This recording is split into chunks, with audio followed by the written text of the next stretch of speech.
The sound I remember most is the silver knife tapping against crystal. 3 soft notes, almost musical, the kind of sound that means a toast is coming. The string quartet in the corner finished the line they were playing and let the last note hang in the air. 180 heads turned toward the head table. My new mother-in-law, Diane Holloway, stood up in her pale gold mother of the groom dress, smoothed the front of it with one manicured hand, and lifted the microphone the DJ had just handed her. She smiled at me first. "That is the part I want you to remember." She looked directly at me, and she smiled, and her eyes were so cold I felt the temperature drop 2 degrees on my bare shoulders. "Friends, family, Holloways and Bennetts both, thank you for being here on this important day."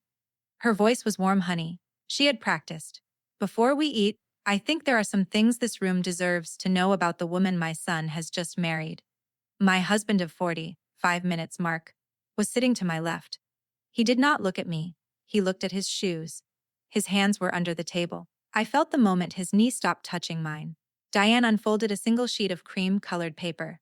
She read from it. She read the year. She read the name of a town in Georgia. She read the words single, vehicle accident. She read a fiancé, deceased. She read fetal demise at 22 weeks. She read every word the way you read a grocery list to a husband who isn't really listening. And then she looked up at the room and said, very gently, "I only think the Holloway family deserves to know what kind of history is joining our name. We pride ourselves on certain standards. Claire has been carrying something that, frankly, makes her unfit for those standards. I'm sorry, sweetheart. The truth is kinder than the lie." Someone at table 11 dropped a fork. The string quartet did not start again. My mother, 3 rows back, made a sound I had not heard her make since my father's funeral. My sister Hannah was already standing. "I want to tell you that everything went red, that I screamed or sobbed or threw the centerpiece. I did not. My hands were folded in my lap, and they were perfectly still, and the only thing moving in my entire body was a single thought, very quiet and very clear. She gave me a microphone. She gave me a microphone in front of 180 witnesses. She has no idea what she just did. My name is Claire Bennett. I'm 34 years old. I live in Charleston, South Carolina, in a narrow blue house on a street where the live oaks meet over the road. I am a forensic accountant, which means people pay me to find money that does not want to be found." 6 hours before Diane tapped that crystal, I had walked down an aisle in a dress my sister zipped for me, holding lilies of the valley, and I had believed, almost completely, that I was about to begin the second half of a good life. The thing Diane read out loud was true. All of it. In 2013, when I was 22, I was in the passenger seat of a car driven by a man named Daniel Ortiz, who I was going to marry that October. A truck ran a red light in a town outside Macon. Daniel died at the scene. I lost the baby we hadn't told anyone about yet. 2 days later, in a hospital room I still cannot picture without my throat closing. I carried that for 12 years. I told 2 people. My mother. And 6 months before this wedding, the man who had just promised in front of God to honor me. Before I tell you how I ended up holding that microphone, and yes, I did hold it, and yes, I used it, I want to do something I always wanted to do with a story like this. I want to talk to you. I want to know where you are right now. I want to know if it's morning where you are, or late at night, or somewhere in between. I want to know if you've eaten today, because the next 8,000 words of my life are going to be heavy, and I want to know you came into them as a real person, not just a listener. Say hello. I'm here. Before I keep going, tell me one thing in the comments. Where are you watching from? I mean it. Type the country, type the city if you want. I read them. I sit on my couch in the evenings with a cup of tea, and I scroll through, and I read every single one. If you're watching from the United States, say hi. If you're watching from Manchester or Lagos or Manila or Toronto or some small town in South Africa where the signal is bad and you turn the volume up anyway, say hi. And if any part of what Diane said in that ballroom touched something in you. If you've ever had a family member take the most private thing about you and use it like a knife in front of people who were supposed to love you. Tell me. I want to know. Comment your country and one sentence about what happened to you. I'll read it. I'll try to reply. And if a story like mine is the kind of story you need right now, the subscribe button keeps them coming. Now let me take you back. 6 months back, to a rainy Tuesday in October, in a small Italian restaurant on East Bay Street, When I told a man I loved the only thing about myself I had never said out loud. I met Mark Holloway at a charity gala the previous spring. I was there because my firm had agreed to audit the gala's books pro bono, and someone had to actually attend in a dress and pretend to enjoy the salmon. He was there because the Holloways had been there for 40 years, the way the Holloways were at every Charleston charity gala for 40 years. He found me near the silent auction. He asked me what I did. When I told him, he didn't do the thing men usually do, which is look mildly bored and change the subject. He leaned in. He asked me what was the most interesting fraud I'd ever caught. By the end of the night, he had my number, and by the end of the week, he had taken me to a coffee shop in the morning instead of a bar at night, which I noticed. He listened. That is what I want you to understand about Mark, because it matters later. He listened the way a man listens when he wants to learn you. Within 3 months, he knew I took my coffee with 1 sugar and oat milk, that my sister Hannah was the only person whose calls I always picked up, that I read the same 3 novels every winter, that I went quiet around the anniversary of something I would not name. He never pushed on the quiet, he just noticed it, and he made the room softer when he saw it coming. Charleston in October smells like salt and tea olive. We were at a tiny place on East Bay called Carmen's, in a booth in the back, and it was raining so hard the windows looked like television static. I had drunk 1.5 glasses of wine, which is a lot for me. He was holding my hand across the table. He said, very gently, Claire, whatever it is that lives behind your eyes in October, you can tell me. Or you can never tell me. I just want you to know there's a place for it here. I told him, all of it. Daniel. The red light. The truck. The hospital. The baby. The years afterward when I went to work and came home, and did nothing else because nothing else felt safe. I cried into a cloth napkin and a man at the next table pretended very politely not to notice. Mark cried with me. He held my hand with both of his hands. He said the sentence I have replayed more times than I want to admit. That stays with us. Nobody ever has to know. That's between you and me and the ground. I believed him. I want you to know I believed him completely, because if I don't say that, the rest of this story doesn't make sense. I went home that night and slept for 9 hours for the first time in a decade. I woke up and the sky was clean. I made coffee and I cried again, but it was a different kind of crying. It was the kind where something inside you that has been clenched for 12 years finally lets go. What I did not know, what I would not know for another 5 months, was that 20 minutes after he dropped me at my door that night, while I was upstairs washing my face and feeling lighter than I had felt since I was 21, Mark Holloway sat in his car on my quiet street, in the rain, and typed the entire thing into a text message and sent it to his mother. 2 weeks later, I met Diane for the first time. The Holloway estate sits on the Ashley River, 20 minutes out of town, behind a wrought iron gate with a brass H on it. She met us at the door in cream linen. She kissed Mark on both cheeks. She took my hand in both of hers, the way Southern women do when they want you to feel welcomed and measured at the same time. She said, Claire, we've heard so much. She smiled, and her teeth were beautiful, and her eyes did not warm. Over dinner she complimented my dress, then my interesting, little career, then asked, in the lightest possible voice, how my people felt about the engagement. My people? Mark squeezed my hand under the table. I smiled back at her and said my people were happy for me. I noted, very quietly, the way a forensic accountant notes a number that doesn't add up, that Diane Holloway had asked me 11 questions over the course of dinner, and not one of them had been about me. Every one had been about what I would bring into the Holloway name, or what I might take from it. I drove home that night with Mark, and he asked me what I thought, and I said she was lovely. I lied. I am not proud of that lie. But I told it because I wanted, so badly, for this to be the simple thing. I wanted to be a woman who got to have the simple thing. I would find out, 3 months later, that simple was never on offer. The first thing that was wrong was $200. It was a Wednesday in late April, 3 months before the wedding, and I was sitting at my kitchen table doing what I always do on Wednesday nights, which is reconcile the joint account Mark and I had opened the previous fall. He had laughed at me when I suggested a joint account with a spending threshold and a shared spreadsheet. He had called it adorable. He had signed the paperwork anyway, because Mark, in those days, would have signed anything I put in front of him, which is a sentence I want you to remember. The charge was labeled venu depositi, Hallowell events, in capital letters, dated April 19th, for $4,200 even. I stared at it for a long time. I had paid the venue deposit myself 6 weeks earlier from my personal checking, because the venue we had chosen was a restored rice mill outside the city, and they only took certified checks. I had the receipt in a folder in my desk. I had paid $18,000. There was no second deposit. There was no Halloway events. I asked Mark about it that night, very lightly, the way you ask a husband about a charge you assume is just a clerical error. He waved his hand.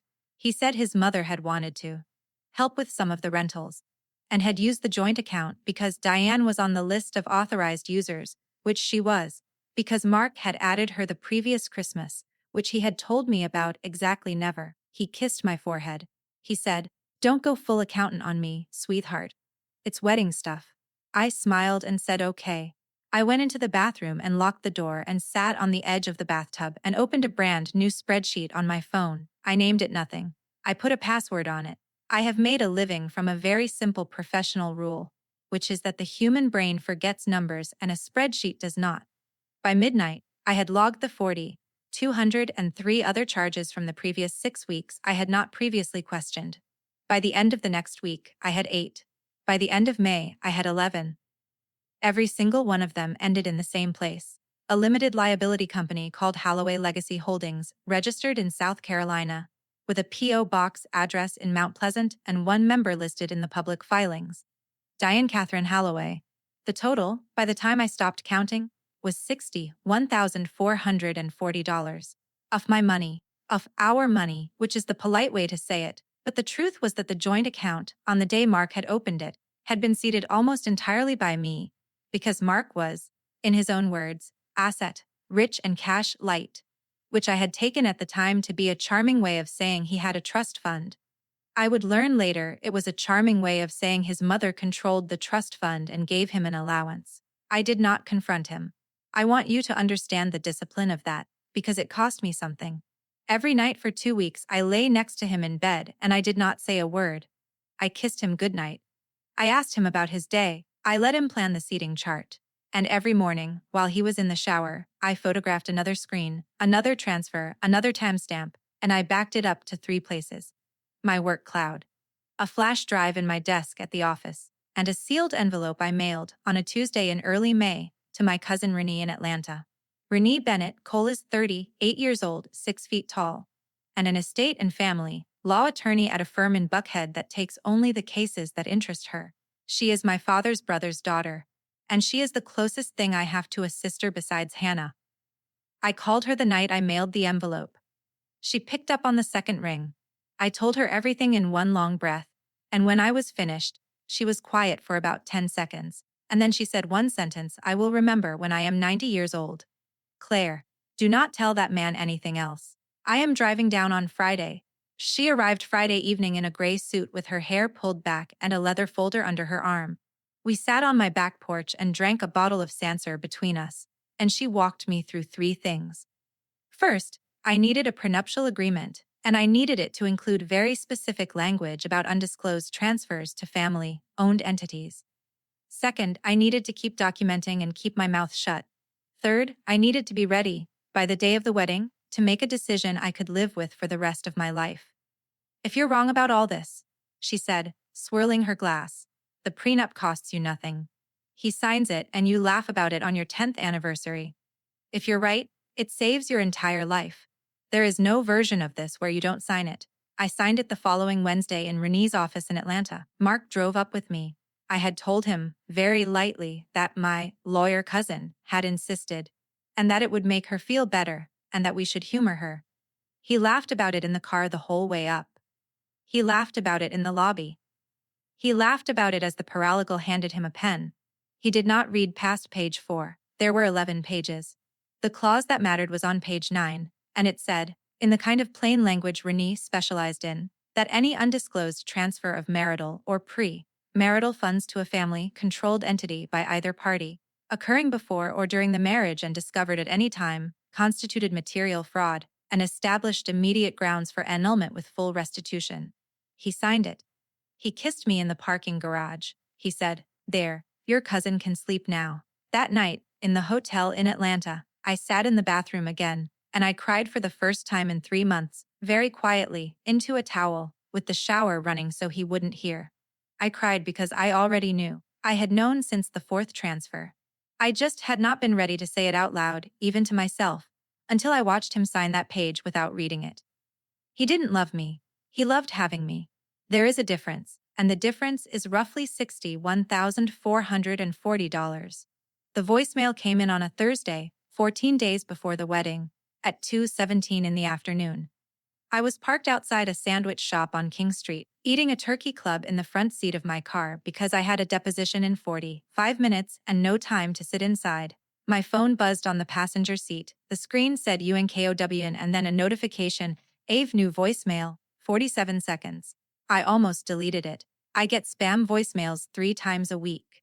Something, and I do not know what, except that maybe a part of me had been waiting for something, made me tap play instead. It was Diane. She was speaking quickly and quietly, and she was clearly not speaking to me. She thought she was leaving a voicemail for somebody else. The way she started told me everything. Hi, it's Diane, returning your call. I want to confirm we're on for the records pull. The Bennett girl, Claire, Claire. I need everything from 2013 hospital admissions, the accident in Macon, the pregnancy file especially. I'm willing to go to 10,000 for the full package. Discretion is the entire point. I cannot stress that enough. The wedding is in 2 weeks and I want it in my hand before the rehearsal dinner.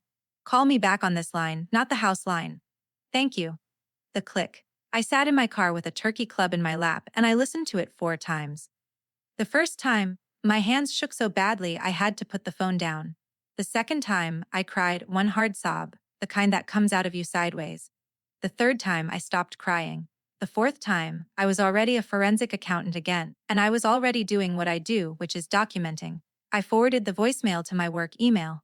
I forwarded it to my personal email. I downloaded the audio file to my phone. I uploaded it to my cloud. I texted it to Renee. I texted it to Hannah. I sat there for another 5 minutes, and then I drove to the deposition, and I did not miss a single question, because that is what I do. That night I called the hospital in Macon myself. I gave my name, my date of birth, my old patient ID. I requested a copy of my own 2013 records. The medical records clerk was kind. She said it would take 2 weeks. Then she paused and she said, Emmons Bennett, I want to flag something, because it's procedure. We received an unauthorized request for these records 6 days ago. The requester did not have your signed release. The request was refused and logged. Would you like to file a HAPA complaint? I said yes. I said yes very calmly. I filed the complaint that night, online, with the Federal Office for Civil Rights, and I printed the confirmation, and I put it in the folder I had started keeping in my desk, which by then was 3 inches thick. I called Renee. She picked up. I played her the voicemail. She was quiet for a long time. Then she said, Claire, she is going to use it. She has paid somebody for it, and she is going to use it. Probably at the wedding. Because that's where it does the most damage, and where she has the most witnesses. You need to decide right now whether you're going to walk away before the wedding, or whether you're going to let her swing and counterpunch in front of every person she's trying to perform for. I asked her what she would do. She said, Honey, I would let her swing. But only if you can stand there and not flinch when she does, can you? I told her I would call her back. I drove home. Mark was on the back porch with a beer, on the phone with his mother. I could hear her voice through the speaker. I could hear her laugh. I walked past him into the house and into our bedroom, and I sat on the edge of the bed in the dark for 40 minutes, and I made a decision. The rehearsal dinner was the next Friday. It was held in a private room at a restaurant on Broad Street, with 28 people, mostly Halloways, a handful of Bennetts, Renee at the far end of the table in a navy dress, Hannah beside me, my mother across from me with a smile I knew she was holding up with both hands. Mark stood up halfway through the entree and gave a toast. He said I was the bravest woman he had ever met. He said he had known from the night we met that I was the one. He said he could not wait to spend the rest of his life learning the rest of me. Diane watched me over the rim of her glass. Her eyes did not leave my face for the entire toast. When he sat down, she lifted her glass to me, and she winked.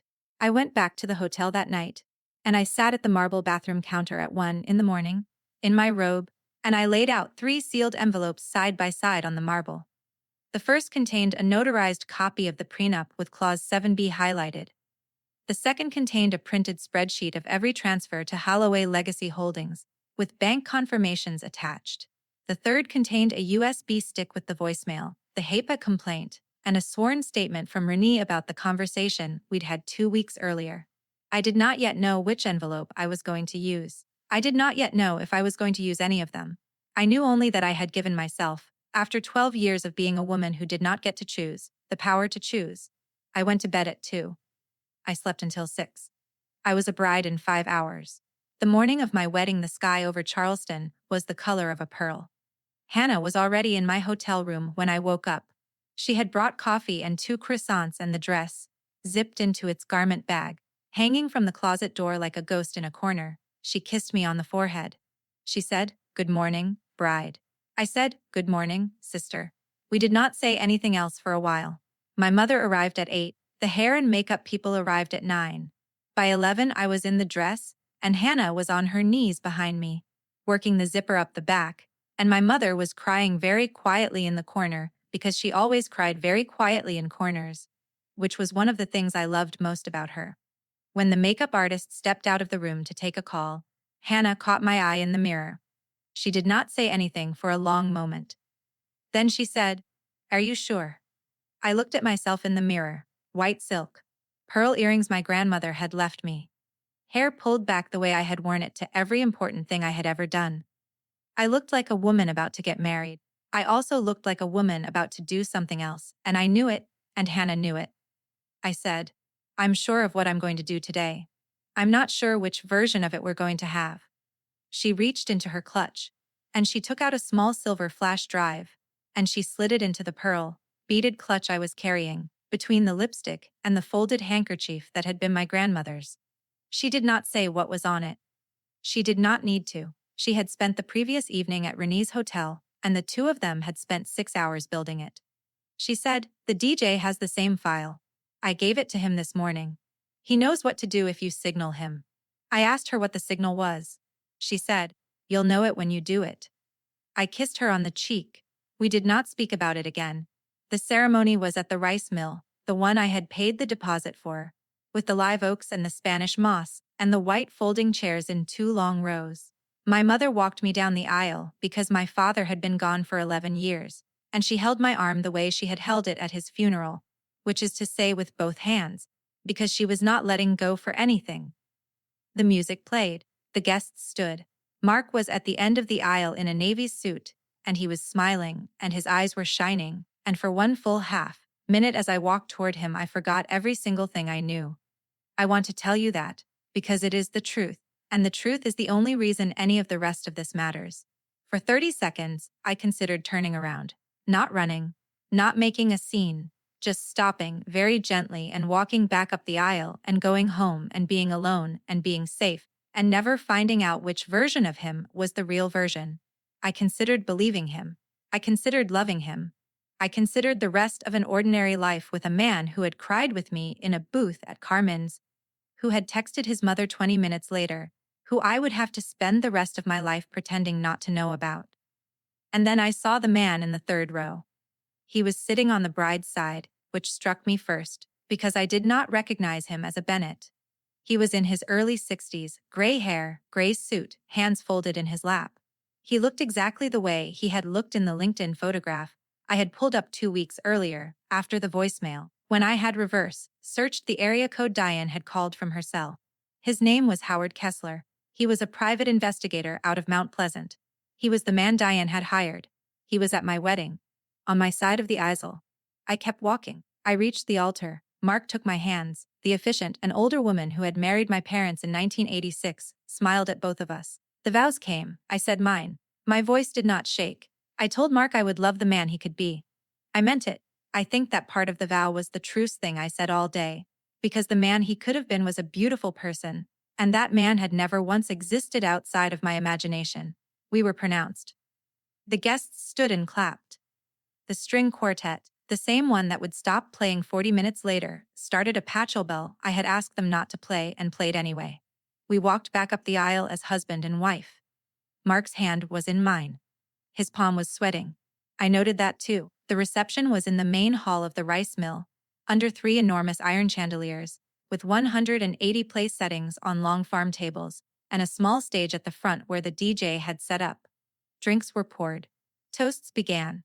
The maid of honor, my friend Sophie from college, gave a sweet, funny speech and cried at the end. Mark's best man, his cousin Bradley, gave a speech that was mostly about Mark's lacrosse career at Episcopal. Plates went out. Salads were served. And then Diane stood up. She did not announce herself. She just walked, very slowly, to the small stage at the front of the room, and she took the microphone out of its stand the way a woman takes a knife out of a drawer when she has been thinking about which one to use for a long time. She turned to face the room. She tapped her champagne flute 3 times with a small silver knife. The string quartet stopped mid-note. The room fell silent. She smiled at me. I set my fork down beside my plate. I folded my napkin in my lap. I felt Hannah's hand find mine under the table, and I squeezed it once. And I let go. I looked once at the DJ. He met my eyes. He gave me a single nod. I sat very still.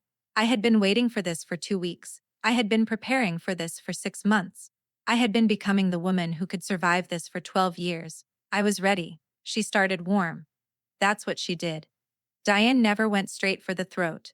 Diane went for the cheek first, and the hand, and the shoulder, and she made you stand there nodding and smiling for 90 seconds before the knife came out. And by the time it did, you were already too off balance to defend yourself. It was the most practiced thing about her, and watching her do it that night, with the microphone in her hand and 180 faces tilted up toward her, was, in a strange and clinical way, like watching a master craftswoman work. Friends, family, Halloways, Bennetts, thank you for coming today. Thank you for traveling. Thank you for being witnesses to my son's happiness, because that is what mothers care about, isn't it? The happiness of our sons. A murmur of warm laughter from the Holloway side of the room. Diane smiled. She let it land. My husband Walter and I have raised 3 children in this city. We have buried 2 parents in this city. We have stood at a great many altars in this city. And I have learned, in 40 years of being a Holloway, that the things this family stands for are not negotiable. We stand for honesty. We stand for transparency. We stand for the dignity of knowing exactly who is sitting at our table. I felt Mark's knee leave mine. I felt the cold air between us where his leg had been. And so it is with love, with great, great love, that I think the room deserves to know a few things about the woman my son has just married. Things she chose, in her wisdom, not to share. Things I learned because, frankly, I love my son more than I love manners. She unfolded the cream-colored sheet of paper. In October of 2013, in a town outside Macon, Georgia, Claire Bennett was the passenger in a single-vehicle accident that killed her then-fiancé, Daniel Ortiz. 2 days later, at Macon General Hospital, Claire underwent a procedure to terminate a pregnancy at 22 weeks gestation following fatal demise. These facts are a matter of medical record. I am not making them up. I'm sorry, sweetheart. I really am, but this family doesn't keep secrets. And the truth, as painful as it is kinder than letting you walk into our name carrying something this large and this hidden. She lowered the page. She looked at me and her eyes were so soft, so theatrical, so almost tearful that for a moment I almost admired her. She had practiced this in a mirror. She had practiced the eyes. I want her in our family, Mark. I do. I just want her in it whole, honest, visible, not damaged in the dark. The word damaged hit the room like a glass breaking on a tile floor. Somebody at table 11 dropped a fork. A woman 2 tables over made a small high sound and covered her mouth. My mother put both her hands over her face and her shoulders began to shake. Sophie was already half standing, her napkin falling to the floor. Hannah's hand was on my forearm, and her fingers were trembling. Mark was not moving. Mark was staring at his shoes, and his ears were red, and his hands were under the table, and I want you to understand, because this is the part the title of the story does not capture. He had known. He had known what his mother was going to do tonight. He had known it for at least a week. He had decided to let it happen and see how it landed, because that was the kind of man he turned out to be. I sat very still for 3 full seconds. Then I picked up my napkin from my lap, and I folded it, and I set it neatly on the table beside my plate. I picked up my clutch with the silver flash drive in it. I stood up. The chair did not scrape. I had practiced that too. Not on purpose, exactly. But a forensic accountant learns to move quietly in rooms where she is not wanted. And a bride who has been preparing for a war learns to stand up from a table without giving a single inch of warning to the people watching her. The room held its breath. I walked 18 steps from my chair to the stage. I counted them, the way you count steps when you are trying to keep your legs from buckling. The dress made a soft sound against the floor. I did not look at Mark. I did not look at my mother. I looked only at Diane, and I kept walking, and her smile, for the first time in the 4 months I had known her, faltered at the edges. She thought I was coming to cry. She thought I was coming to beg. She thought I was coming to ask her, in front of everyone, why she had done this to me. I could see it in her face. She had planned for tears. She had not planned for footsteps. I reached the stage. I climbed the 2 small steps. I crossed to where she stood, and I held out my hand, palm up, and I waited. She hesitated. For 1 full second in front of 180 witnesses, Diane Holloway hesitated. I said, very gently, may I? 40 years of Charleston manners, of being the woman who never made a public scene, of being the woman who handed the microphone over gracefully when a bride asked, betrayed her in that 1 second. She gave it to me. I took it, I turned to face the room. Thank you, Diane, I said. You just saved me a much harder conversation. The room let out a breath, a single, nervous laugh from the back. Somebody at table 9 said, audibly, oh my God. I let the silence settle. I gave it about 4 seconds. Then I lifted the microphone closer to my mouth, and I said, everything she just read is true. All of it. The accident, the fiancé, the baby. I have carried it for 12 years. I told it to 2 people in my life. One of them was my mother. The other one was the man I just married. I let that land. What Diane forgot to mention, I said, is what she's been doing for the last 6 months. I looked over at the DJ. I nodded once. The first thing the room heard was Diane's voice. It came through the reception speakers at exactly the volume she had used in real life, on a Thursday afternoon, in her car, in a parking lot somewhere in Mount Pleasant, when she had thought she was leaving a voicemail for a private investigator and had instead left it on the phone of a forensic accountant who saved every single thing. Hi, it's Diane, returning your call. I want to confirm we're on for the records pull. The Bennett girl, Claire, Claire. The room went so quiet I could hear the chandeliers. I need everything from 2013, hospital admissions, the accident in Macon, the pregnancy file especially. I'm willing to go to 10,000 for the full package. Discretion is the entire point, I cannot stress that enough. The wedding is in 2 weeks and I want it in my hand before the rehearsal dinner. Call me back on this line, not the house line. Thank you, 47 seconds. Click. I let the silence sit for another full 5 seconds. I did not look at Diane. I did not need to. I could see her in my peripheral vision, her right hand braced against the small stage table, her face the color of skim milk. In the 3rd row, Howard Kessler, the private investigator, stood up very quietly. He picked up his suit jacket from the back of his chair. He walked to the side door of the reception hall. He did not look at Diane on his way out. He did not look at anyone. He left. A woman at table 6 was filming on her phone, openly, her hand shaking. I did not stop her. I have thought about that a lot, in the years since, and I do not regret it. There are some moments that deserve a witness larger than a room. That voicemail, I said into the microphone, was sent to me by mistake on a Thursday 2 weeks ago. Diane meant to call her private investigator and called me instead. The investigator she hired, Mr. Kessler, who just left through that door, attempted to obtain my medical records from Macon General Hospital 6 days earlier without my authorization. That is a federal crime under APA. I filed the complaint that night. The complaint number is in the folder my attorney is holding right now.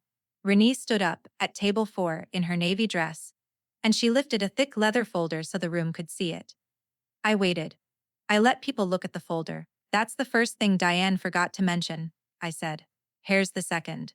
I looked over at the DJ a second time, the slideshow screen behind the head table, the one that had been cycling through engagement photos in soft sepia for the last 40 minutes. Flickered, went dark for 2 seconds, and came back up white. A spreadsheet appeared. 11 rows, 3 columns, date, amount, recipient. I read the first row aloud, November 14th, $6,200. Holloway Legacy Holdings, LLC. I read the second, December 3rd, $4,800. Holloway Legacy Holdings, LLC. I read all 11. It took about 90 seconds. I read each one in the same voice, the voice I use in court when I am walking a jury through a fraud reconciliation. which is the voice of a woman who is not raising her voice because the numbers are doing it for her. The total on the bottom row of the spreadsheet was bolded. $61,440. That money, I said, was transferred from a joint account into a limited liability company solely owned by Diane Holloway over a 4-month period, beginning the week after our engagement. Every transfer was authorized by Mark Holloway. None of them was disclosed to me. The bank statements, the LC filings, and the signed authorizations are all in the folder my attorney is holding. Mark stood up. He stood up the way a man stands up when he has run out of strategies and is going to try sincerity as a last resort, and I knew the look because I had been studying it for 6 months. Claire, he said, and his voice cracked in a way that, 3 months ago, would have undone me. Sweetheart, please. We can talk about this. Not like this? Please. I looked at him. For the first time since the toast began, I looked directly at my husband of 1 hour and 15 minutes. I said, into the microphone, "We are talking, Mark, sit down." He sat. I want you to understand. I did not yell at him. I did not call him names. I did not point at him. I said 5 words at a normal volume, and a 36-year-old man in a navy suit sat down in front of 180 people, because there was nothing else left for him to do. Renee was already walking to the front. She climbed the 2 steps to the stage with the leather folder. She opened it. She handed me a single page. I had read it 100 times. I did not need to look at it. I held it up so the front tables could see the notary seal. "This," I said, "is the prenuptial agreement Mark Holloway signed in my cousin's law office in Atlanta on the 14th of May.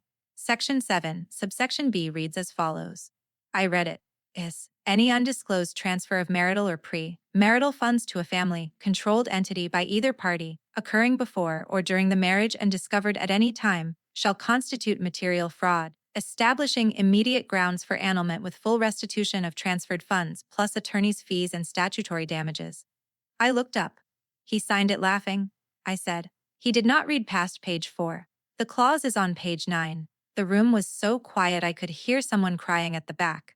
I think it was Mark's father, Walter. I would find out later that it was. What that clause means in plain language," I said, "is that as of the moment Diane finished reading that paper at the head table tonight, the marriage I entered into at 4 o'clock this afternoon has grounds for annulment, and Mark and Diane Holloway owe me $61,440, plus fees, plus damages, which my attorney will be filing for on Monday morning." I lowered the page. I looked at Diane. She was sitting, finally, in a chair somebody had pulled out for her. Her right hand was at her throat. She did not look like a woman who had just lost a battle. She looked like a woman who had just discovered, for the first time in 62 years, that there were rooms where her name did not protect her. I looked at Mark. He was holding his face in his hands. I looked at the room. 180 people, eyes wide, half of them holding their phones, all of them silent. I had one more thing to say. I had thought about it for 2 weeks.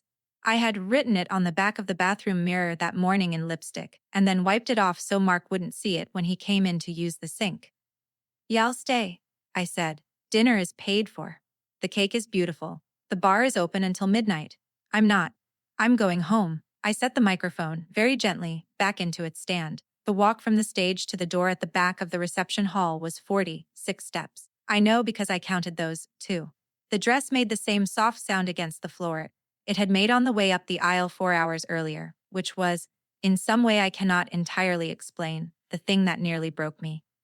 The same sound, the same dress, a different woman inside it. No one stopped me. That is what I remember. 180 people in a room and not one of them stood up. Not Mark, not Diane, not the efficient, not the best man. The Holloways sat in their chairs and watched me walk out of their name, and the Bennetts sat in their chairs because they understood, in a way the Holloways never would, that the only thing I needed from them in that moment was to let me go. Hannah caught up to me at the door. So did my mother. Renee was already in the parking lot, on her phone, walking in a tight circle with one hand pressed to her ear. Hannah picked up the train of my dress so it would not drag on the gravel. My mother did not say a word. She just put her arm around my waist and walked me the 30 yards to Renee's rental car, and she opened the passenger door for me, and she helped me sit down, and she folded the train into my lap the way you fold a child's blanket. Renee got off her phone. She slid into the driver's seat. She looked at me. She said, Hotel? I said. Hotel? She drove. The hotel was on the other side of the harbor, a small place with a view of the water and a back entrance she had reserved that morning, because Renee, when she trusts you, plans for the version of the day where you might need a back entrance. In the passenger seat, halfway across the bridge, I reached up and took the veil out of my hair. I had forgotten I was still wearing it. The pins came out with little soft sounds, one after another, 6 of them.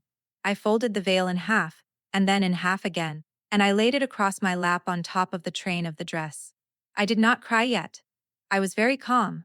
I was so calm it was almost frightening to myself, the way the body sometimes gets when it has decided that the crying part is going to happen later, in a room with a door that locks. I said without looking at her, "Did I do it right?" Renee did not answer right away. She took the exit. She put on her turn signal. She drove another half-mile. Then she said, "Claire, you did it the only way that lets you sleep tonight, and in 10 years you are going to be more proud of what you did in that room than of anything else you have ever done." I started crying then, quietly. The way my mother cried. I cried the rest of the way to the hotel. Renee did not say anything else. She handed me a tissue from the cup holder. She drove with one hand. When we got to the back entrance, Hannah and my mother were already there in the second car, and the 4 of us went up to the suite Renee had reserved. And they got me out of the dress, and they ran a bath, and they ordered room service. None of us ended up eating, and at some point around 11 I fell asleep on top of the covers in a hotel robe with my mother's hand on my hair. I want to tell you about the morning. I woke up at 6. The light over the harbor was that pale wet pink Charleston does in November, the color of a peach that has been left too long on the windowsill. I sat up in bed. My mother was asleep in the chair by the window with a blanket over her knees. Hannah was curled up on the other side of the king bed, one of her hands open on the pillow between us. I picked up my phone from the nightstand. 412 messages. I scrolled. Not all the way. I scrolled for about 30 seconds, and I learned 3 things very quickly. The first was that the woman at table 6 had posted her video. It was on Twitter and Instagram and TikTok by midnight. By 6 a.m., it had 3.5 million views. I would later learn it would have 86 million views by the end of that month, and that someone on Reddit would call me, with affection, the bride who took the mic, which would become the thing people knew me by for about 18 months until I gently stopped reading the internet. The second was that the Post and Courier had already called. So had a producer from a national morning show. So had a podcast I had actually listened to before. I did not respond to any of them. I would not respond to any of them for a long time. The third was a message from a number I did not have saved. It said, "Claire, this is Walter Holloway. I do not know if you will read this. I do not blame you if you do not. I want you to know that what my wife and my son did to you last night is not something I will defend, and not something I will tolerate, and not something I will allow to stand without consequences from inside this family. I am sorry. I am so sorry. You did not deserve any of it. If you ever want to talk, my number is here. If you do not, I understand. Walter." I read that message twice. Then I put the phone face down on the nightstand. I got up, very quietly, so as not to wake my mother or Hannah, and I walked to the window, and I looked out at the harbor, and I cried one more time, hard into my own hands for about 3 minutes. Then I stopped. I wiped my face. I ordered coffee from room service. When the coffee came, I drank it. I ate a piece of toast. I felt my hands stop shaking, for the first time in 14 days, around 8 in the morning, with the November sun coming in across the harbor and my sister still asleep on the bed behind me. I was 34 years old. I was not anyone's wife. I was not damaged. I was not anyone's daughter-in-law. I was Claire Bennett. I had walked into a room the night before as one woman, and I had walked out of it as another, and the second woman, it turned out, was someone I had been waiting 12 years to meet. The Monday after the wedding, Renee filed the annulment petition and the restitution claim before lunch. By Tuesday, the bank had frozen the joint account at her request, and the $61,440 in Holloway Legacy Holdings was under a court-ordered hold. By Wednesday, the South Carolina Attorney General's office had opened a civil fraud inquiry into Diane's LLC, based on the documents Renee had walked over personally on Monday afternoon. The APA complaint about Howard Kessler was already in motion at the federal level. It moved the way these things move, which is to say slowly and grindingly and without drama, But it moved. By the following Friday, exactly 1 week after the wedding, Mark Holloway had been fired from the family firm. His father did it, not his mother. Walter Holloway sat his only son down in the same wood, paneled office where Mark had worked for 11 years and told him to clean out his desk by the end of the afternoon. Walter would tell me, much later, that it was the hardest hour of his life. I believed him. I also believed, and still believe, that it was the most important hour of his life, and that he was a better man at the end of it than he had been at the beginning, which is not something most people ever get to say about themselves. Mark showed up at my apartment 3 weeks later. It was a Saturday. I had just come back from the farmer's market with Hannah. He was standing on the sidewalk in front of my house in jeans and a wrinkled shirt, and he had lost about 15 pounds, and he looked, for the first time since I had known him, like a man who was not being held up by his last name. I did not open the door. I spoke to him through it. Hannah stood in the kitchen with her phone in her hand, ready. He said all the things you would expect a man like Mark to say. He said he had been weak. He said his mother had a hold on him he had never been able to break. He said he loved me. He said he had always loved me. He said the text to Diane, the night I had told him about Daniel and the baby, had been a mistake he could not explain, and he was not going to try to explain it, but he wanted me to know he was in therapy now, and he was going to be a different man, and he would spend the rest of his life proving it if I would let him. I listened. I let him finish. I think I owed him that, although I am not sure I owed him even that. I said, through the door, Mark. I forgive you. I want you to hear me say that. I forgive you completely. I am also never going to see you again. Both of those things are true. Please do not come back here. Please do not write to me. Please do not call. If you do, my attorney will handle it. I hope you become the man you say you want to be. I just don't need to watch you do it. I heard him crying through the door. I waited until he stopped. I heard his footsteps go down the porch steps. I heard his car start. I heard him drive away. I sat down on the floor in the hallway with my back against the door, and Hannah came and sat down next to me, and we did not say anything for a while. That was the last time I ever heard his voice. Diane was a different story. Diane I did not forgive. I want you to know that too, because I am not going to pretend I am a better woman than I am. The voicemail had been the line. The voicemail had been the moment I understood that Diane Holloway had decided, weeks before she ever stood up at that reception, that destroying me in public was a thing she was willing to pay $10,000 to do correctly. You can forgive a man who is weak. It is harder to forgive a woman who is precise. What happened to her happened slowly. Charleston is not the kind of city that turns on its own with a single blow. It does it with 1,000 small ones. The first invitation she did not receive was to the December Carolina Society Luncheon, which she had chaired for 9 years. The second was to the Magnolia Ball in February. By spring, her best friend of 30 years had quietly stopped returning her calls. By summer, Walter had moved into the guest house on the property, and by the following fall, the divorce was public, and the property was sold, and the brass H on the gate was taken down. Howard Kessler cooperated with the federal investigators. He surrendered his license. He gave a sworn statement about the contract Diane had paid him under, which became the centerpiece of the HPA case. Diane settled the civil suit I had filed, not because she wanted to, but because Walter, by then, was paying her attorneys, and Walter told her, in writing, that he would not fund a single additional motion. She paid the restitution, she paid the fees. She paid the statutory damages. She wrote me a 4-page handwritten letter, on the cream stationery with her monogram at the top, and she had it delivered to my office. I did not open it. I put it in the same folder where I kept the hospital records and the prenup and the printout of the voicemail transcript. And I closed the drawer, and the next time I opened that drawer, 2 years later, the letter was still sealed. I am not interested in what Diane Holloway had to say to me. I am not interested in whether she meant it.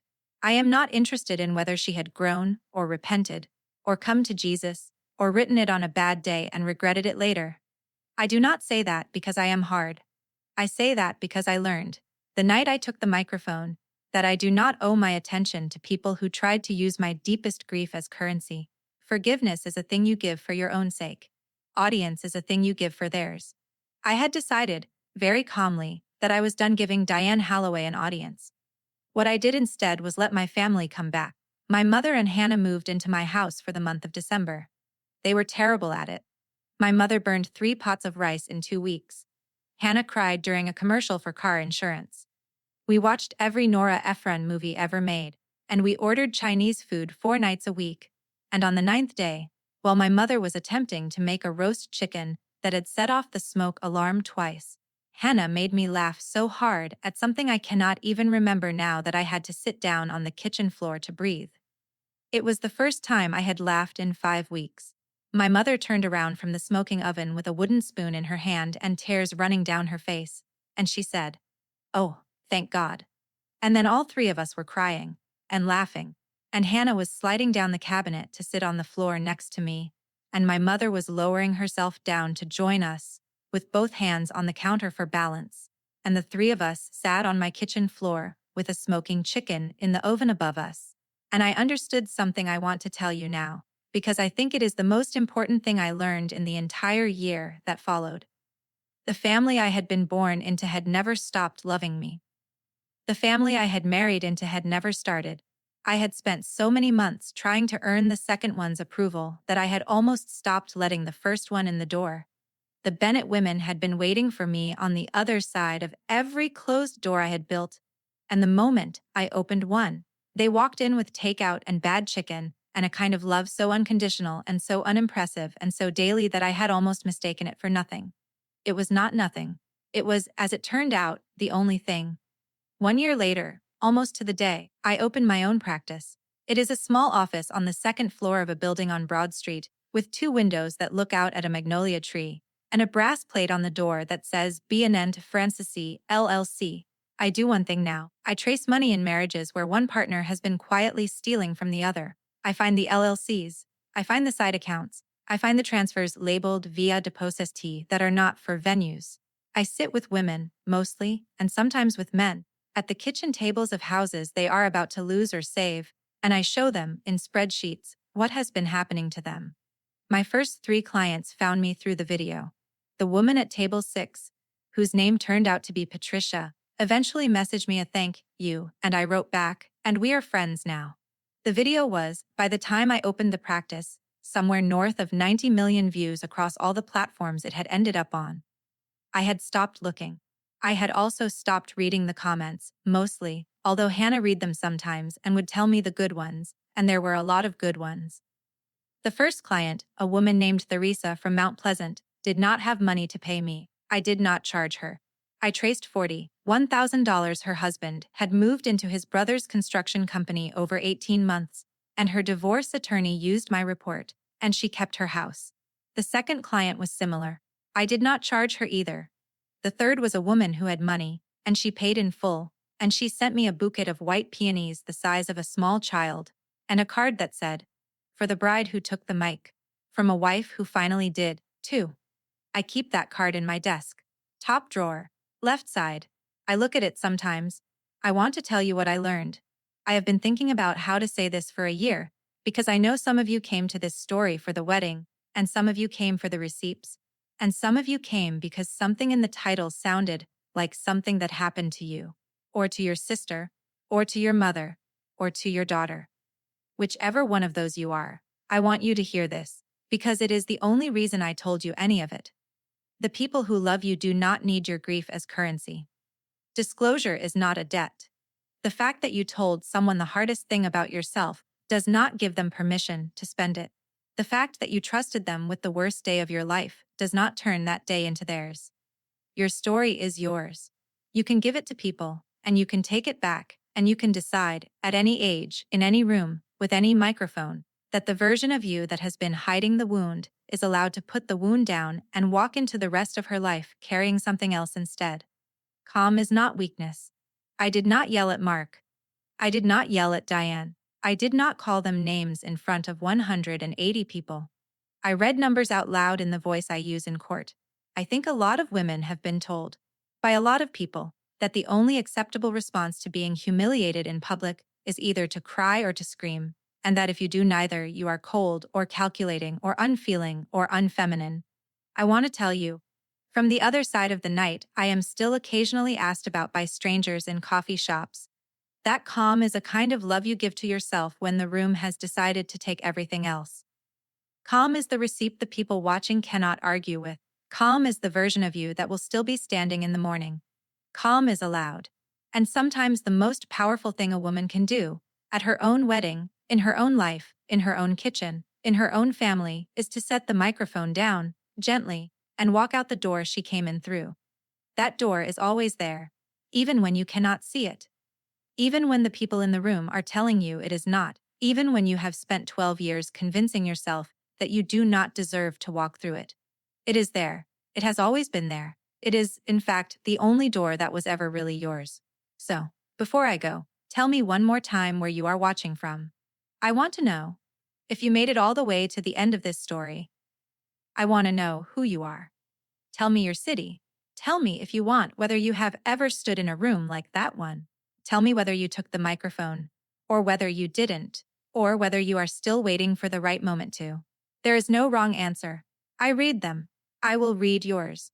If this story meant something to you, the subscribe button keeps these stories coming, and there will be more. I have a lot of stories.